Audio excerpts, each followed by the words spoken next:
Bonsoir, chers amis, bonsoir à tous ceux qui suivent mes vidéos. Les vidéos que nous faisons, que mon équipe et moi faisons passer à propos de l'ouvrage qui est là. Je suis Tawa Abdon, auteur de l'ouvrage Pourquoi la génération Fessi doit prendre le pouvoir d'État.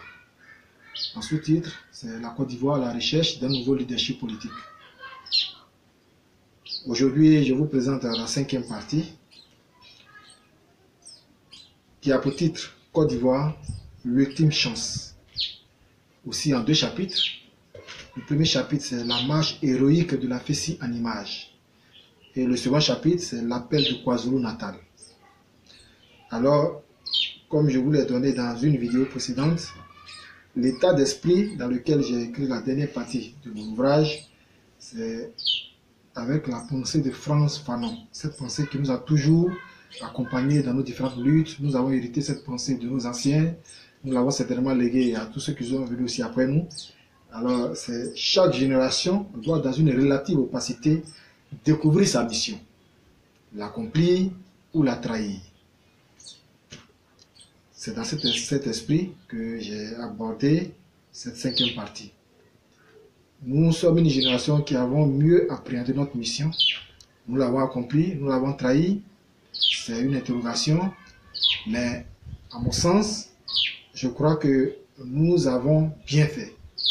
Alors, puisque nous avons bien fait, ce serait inadmissible que cela s'arrête seulement au niveau de la lutte estudiantine. Il faut mettre cela au service de toute la nation, je pense. C'est ce qui fait que je vous présente cet ouvrage.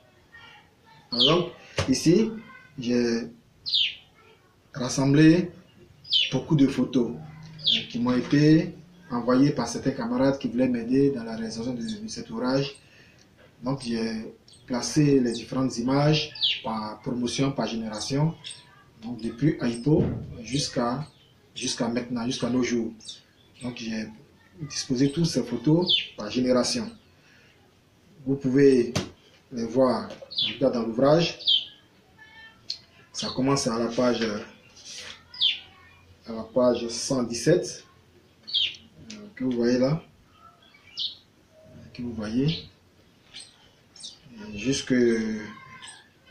jusqu'à la page 202.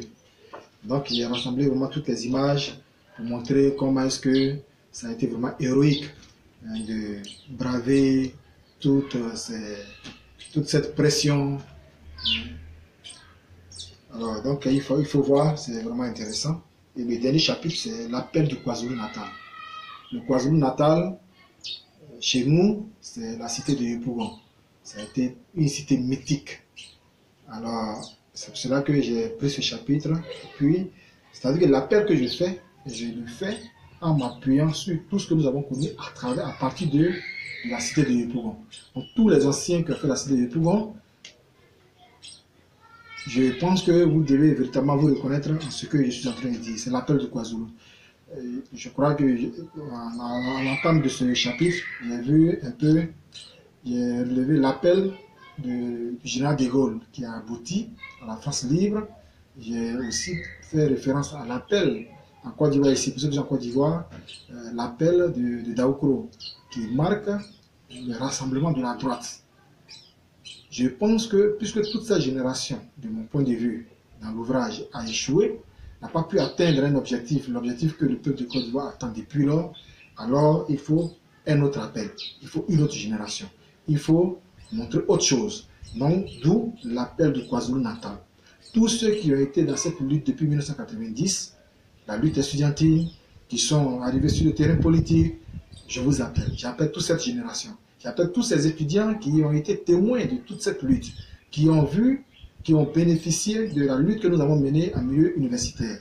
J'appelle tous ces étudiants qui ont été témoins de nos victoires, de nos échecs, de nos dérives, de tout ce que nous avons connu. Nous les appelons à venir répondre à cet appel pour que la Côte d'Ivoire ait un nouveau leadership politique. Cela est véritablement grand. Dans notre cœur, c'est un rêve. Nous voulons que ensemble, nous puissions véritablement le réaliser. C'est le sens vraiment de cet appel. Il faut que nous découvrions maintenant encore notre nouvelle mission et décider de l'accomplir ou de la trahir. Je pense que si on a subi toute cette oppression hier, c'est pour que notre mission que nous avons découvert, cette mission-là, soit réussie. Cette mission réussisse dans l'intérêt du peuple de Côte d'Ivoire. C'est pour cela que nous nous appelons à lire véritablement cet ouvrage et participer aux différents panels que nous avons organisés. Je vous annonce encore que la dédicace, c'est le 7 avril 2018. Excusez-moi, 7 juin 7 J. La vraie date, c'est 7 J. Retenez 7 J. Tellement je vais vite faire la dédicace pour que les débats avancent, je suis en train de repartir. L'ouvrage est sorti en France le 4 avril 2018. Nous l'avons fait venir en Côte d'Ivoire. Donc depuis juin, l'ouvrage est là. Ceux qui s'en procurent savent où le trouver en ce moment. Et le 7 juillet, donc comme il est dit, j'insiste, c'est le 7 juillet. La dédicace aura lieu. Nous vous invitons. Nous allons donner les détails bientôt. C'est-à-dire à partir du 30, on va donner le lieu, nous allons donner l'heure, nous allons donner en tout cas le contenu du programme pour que chacun de vous puisse véritablement bénéficier. Je suis Tawa Abdon, ancien responsable de la FECI de 1998 à 2004. Toute cette expérience, je vais aussi la mettre à la disposition de ma génération qui viendra au pouvoir. Je crois que ceci est démocratique. Ce n'est rien d'autre, c'est démocratique. Et dans l'ordre normal des choses, nous croyons qu'aujourd'hui, ce n'est pas quelqu'un qui est né en 1905 qui va encore diriger le pays. Et non plus quelqu'un qui est né en 1940. Ainsi de suite. Chaque génération a son temps de gestion du pouvoir. C'est pour ça que j'appelle ma génération pour dire pourquoi ne pas nous organiser maintenant pour que ce soit maintenant que d'attendre plus tard.